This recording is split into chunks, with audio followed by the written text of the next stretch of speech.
안녕하세요. 자, 여러분께서 화면에서 보시듯이 주간보 예산 상세 내역서 엑셀 파일을 제공해 드리고 또 설명을 드리려고 합니다.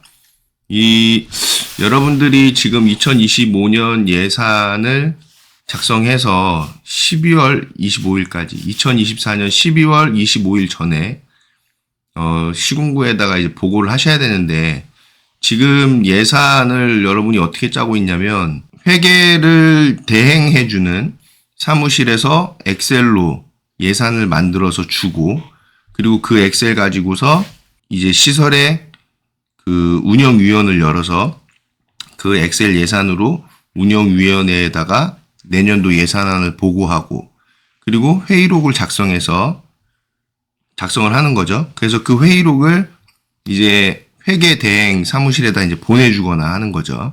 그러면 이제 회계 대행 사무실에서 그 예산에 대해서 W4C에다 입력해주고, 그 작성하신 회의록을 첨부해서 이제 시군구에다 예산을 보고하는 이런 프로세스를 갖고 있습니다.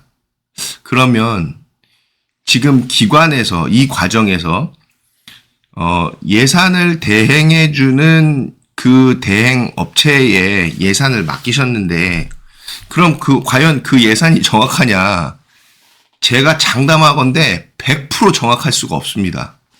왜냐? 첫째로, 그 예산을 대행해주는, 그러니까 재무회계를 대행해주는 그 사무실에서 첫째, 기관의 사정을 모릅니다. 그렇기 때문에 자기네들이 상상을 동원해서 상상을 동원한다는 게, 대충 몇 명 정도의 시설에서는 뭐 이런 항목들이 나오겠구나라고 상상해가지고 대충 때려 맞춰서 거기다 이제 쓰는 거죠, 항목들을. 그렇기 때문에 우리 기관의 정확한 사정을 알 수 없을 뿐더러, 두 번째, 그 재무회계를 대행해주는 사무실에서 고시 내용을 모릅니다. 잘 몰라요. 그러니까 그 고시 내용을 모르기 때문에 자기네들이 대충 그냥 작성하는 거죠. 특히 그 대행해주는 사무실의 직원분들이 계속 교체가 되고, 직원분들이 시설을 운영해 보지 않았고, 그렇기 때문에 재무회계가 어떻게 돌아가는지, 시설이 어떤 운영으로 돌아가는지를 알 수가 없는 거죠.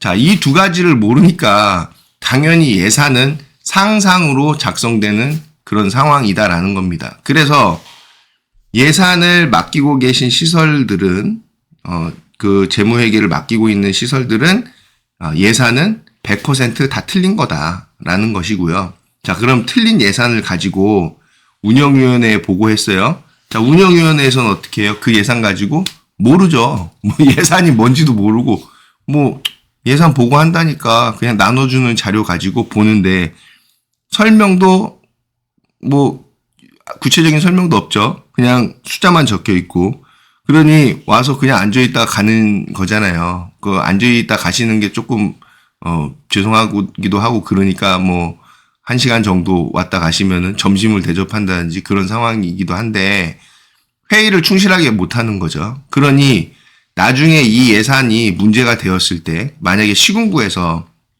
운영위원회 위원분들께 이 예산 정확하게 보고받으셨나요? 이해하셨나요? 라고 물어보고 조사를 하게 되면, 대한민국에 있는 모든 요양원과 주간보호센터들은, 뭐 그중에 모든이라고 하면 안 되겠죠. 한 10% 정도는 제외하고, 10%도 안 될 것 같아요. 한 5%를 제외하고는 모든 대부분의 다 그 장기한 기관들이 운영위원회에 보고된 예산은 제대로 보고하지 않았고, 운영위원분들도 도대체 그게 예산이었는지도 모르고, 그리고 예산이 뭔지도 모르고, 보고를 받았는지 자체도 기억도 못할 거고, 그런 상황이 벌어지는 거죠. 그러니 우리나라의 장기요양기관 지금 예산 보고는 다 뻥이다.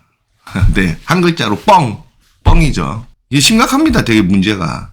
그럼에도 불구하고 장기요양기관에서는 이런 상황임을 얼핏 아는 거죠. 나중에 가서는 이제 만약에 예산안을 이거 제대로 작성해서 이게 규정에 맞는지, 그리고 운영위원회에다도 충실히 보고했는지, 이런 부분을 만약에 조사를 했다. 그래가지고 어떤 페널티를 매긴다. 그러면 장기요양기관에서는 아마 다들 나는 몰랐다 아마 그러실 거예요. 그러나 모를 수가 없죠. 지금 상황이. 왜냐 이미 회계를 대행업체에다가 맡기고 있었고 그리고 그쪽에서 예산안을 줬기 때문에 대행 맡겨서 작성한 예산이다라는 거잖아요. 그러니까 이미 그 수탁한 업무에 대해서 그 자료를 보면서 예산을 이렇게 짰나 보다라는 부분인 거고 그리고 본인 기관에서 그 운영위원회 분들 모시고 회의까지 해가지고 그 내용으로 보고를 한 거잖아요. 그러면 이미 1년의 예산 보고에 있어서의 문제점들은 장기관 기관에서 다 아는 상황이 되는 거죠. 그렇기 때문에 예산안 작성에 대해서 시군구에서 맘먹고 조사 한번 하게 되면 전부 다 문제가 될 수 있는 상황인 겁니다. 그래서 제가 항상 말씀드리지만은 시설의 예산 그리고 결의서 입력 그리고 결산 보고 이 부분에 대해서는 기관에서 자체적으로 회계를 관리하면서 시군구에다가도 직접 보고하시고 그래서 예산도 그냥 예산안을 짜는 게 아니라 올해 이제 수가가 변동이 됐잖아요. 그 수가가 변동됐고 또 물가도 지금 계속 변동되고 있기 때문에 인건비도 바뀌고 그 변동되는 사안들을 실제 우리 기관에 적용했을 때 내년에 운영이 어떻게 되겠다. 이건 적자구나. 이 부분에 있어서는 우리가 어떻게 운영해야 되겠구나. 지금 이렇게 금액이 변동됐는데 이거 수가가 정말 잘못됐구나. 직접 인건비 비율을 조정했는데 보건복지부의 어떤 이런 의도가 있는 거구나. 그런 거를 기관에서 파악할 수 있게끔 파악하는 그런 예산안 작성으로 하셔야 된다는 겁니다. 그런데 이 부분을 회계 대행업체에다 맡기고 있으면 일도 모르는 거죠. 일도 모르고 그냥 우리 예산이 뭔지도 모르고 그리고 내년도 운영이 어떻게 될지 그냥 추측도 안 되는 거죠. 왜냐하면 예산을 안 짜봤기 때문에. 그래서 내년도 예산에 맞춰서 요양시설, 노인요양시설, 노인요양 공동생활가정, 주간보호센터의 예산안을 여러분들이 쉽게 작성할 수 있게끔 제가 계속 엑셀 파일을 제공해 드리고 있고 작성하신 그 엑셀 파일에 대해서는 저한테 또 파일을 다시 보내주시면 제가 그걸 검토해서 의견을 다시 드리잖아요. 고칠 수 있게끔. 이 부분은 조금 비현실적입니다. 이 부분은 어떻게 바꾸시면 좋겠습니다. 이 부분은 규정이 바뀌었으니까 이렇게 하시는 게 좋겠습니다. 그걸 안내해 드리고 있잖아요. 그러니까 여러분들께서는 과감하게 지금 회계 대행 맡기고 있으시면은 과감하게 바꾸세요. 기관에서 직접 관리하시는 걸로 바꾸세요. 그러면 또 이제 이렇게 얘기하실 수 있죠. 일이 너무 많아요. 못해요. 저희가 그것까지 하려면은 정말 눈코 뜰 새 없고 지금 그런 상황에 회계까지 어떻게 합니까? 저 회자도 몰라요. 그러시잖아요. 그런데 이 장기관 기관의 회계라는 게 어려운 게 전혀 아니거든요. 회계 대행하는 사무실에서도 신규 직원 뽑으면 그 신규 직원 교육 얼마 안 시키고 그냥 일투입 바로 시킬 수 있어요. 물론 그거는 회계 대행 사무실에서 규정을 알고 있기 때문에 이제 바로 일을 시킬 수 있게끔 교육해서 바로 일을 시킬 수 있는 거죠. 그래서 중요한 게 여러분들께서 규정을 공부해야 되는 것이 제일 중요하다. 규정을 알고 있으면은 나머지는 이제 우리 기관에서 운영하는 그 항목별로 그 숫자들만 대입하면 다 되는 겁니다. 그렇기 때문에 규정만 공부하시면은 충분히 회계하실 수 있는 거고 규정이 그럼 또 어렵냐? 전혀 어렵지도 않아요. 규정 한번 읽어보시면 이미 여러분들은 다른 곳에서 많은 정보를 듣고 계시기 때문에 대충 거의 80% 이상은 알고 계신 사안들이에요. 그런데 그거를 조금 부족한 부분을 좀 더 공부하는 상황인 거다라는 거고 그 다음 이 재무회계 기관에서 직접 관리하면 일이 많이 들어간다고요? 절대 아닙니다. 기관에서 직접 관리해봤자 일주일에 하루 정도 관리하면은 충분히 다 관리가 되는 사안이고요. 그리고 기관에 다 사무원분들이 배치되어 있는 기관들이 많이 있고 그리고 일주일에 하루가 아니더라도요. 기관 규모가 적거나 그러거나 또는 기관의 정원이 큰 시설이라 하더라도 한 달에 3일 정도면 충분해요. 그러면 결의서 입력 다 하고 출력 다 하고 해서 직접 관리할 수 있어요. 그런데 그거를 안 하고 있다? 문제인 거죠. 네, 여러분 기관에서는 대부분 만약에 회계를 맡기고 있다면은 여러분들 기관의 예산안은 다 틀렸습니다. 라고 말씀드릴 수 있는 사안이에요. 자신 있게 말씀드릴 수 있는 사안이에요. 그래서 여러분들이 예산을 좀 쉽게 작성하실 수 있게끔 제가 이제 엑셀 파일로 또 만들어서 제공해 드리는데, 여기 보시면은 이제 엑셀 파일이고요. 보시는 부분이. 그래서 요렇게 네모 두껍게 표시되어져 있는 그 셀 있잖아요. 거기에다만 이제 작성을 하시면 되는 거예요. 2025년 도 부분으로 맞추시고, 요런 부분들은 이제 계산을 해서 하시는 건데, 이제 법정 공휴일 중 기관 운영일 수 있잖아요. 그러니까 법정 공휴일이라고 하면 일요일인 거잖아요. 또 빨간 날 다른 공휴일도 있는데, 그 중에서 빨간 날 중에서 이제 기관을 운영하는 일수를 이제 계산해서 이제 적어보는 거죠. 그러면 이 부분을 왜 넣는 거냐? 당연히 가산이 있기 때문에 이런 내용들을 잡아줘야 하는 겁니다. 그런데 회계를 대행을 맡기고 있는데 이런 거 계산 못하죠. 왜냐? 규정을 모르니까. 그런 내용이 없습니다. 그냥 이런 거 다 빼고 그냥 막 이제 집어넣는 상황인 거죠. 그리고 기관 휴관 일수도 제가 이제 잡아놓게끔 해서 휴관 일수에 따라서 실제 기관 운영 일수와 또 운영 개월수도 이런 것들 설정하실 수 있게 해놨고요. 그 다음 2025년, 2024년도 있네. 2025년 주간보호시설 법정 수가표, 이제 수가 내용에 맞춰가지고 2025년도 걸로 올려드렸고, 그리고 이제 세입 예산서에 보시면은 요런 부분들 이렇게 검정색으로 두껍게 셀 처리되어져 있잖아요. 그런 부분들 여러분들이 클릭해서 설정하셔가지고 잡아주시기만 하면 돼요. 나머지 두껍게 표시되어져 있지 않잖아요. 않는 부분들은 자동 계산으로 다 이루어집니다. 예를 들어서 식재료비 단가하고 이런 부분들, 이런 것들은 우리가 이제 설정을 해주셔야 되는 거죠. 우리 기관 상황에 맞게끔. 그런데 제가 운영위원회에 가보면은 그 재무회계 그 대행 업체에다 맡긴 시설들 그 회계를 보면요. 그 등급하고 인원하고도 틀려요. 그래서 제가 한번 여쭤보거든요. 거기 시설에 지금 어르신이 몇 등급자가 몇 분이세요? 이렇게 물어보면은 그 예산서에 작성하신 거하고도 틀려요. 물론 틀릴 수 있습니다. 그러나 부족한 인원에 대해서는 충분한 예산이 되게끔, 왜냐면 추경하면 또 골치 아파지니까.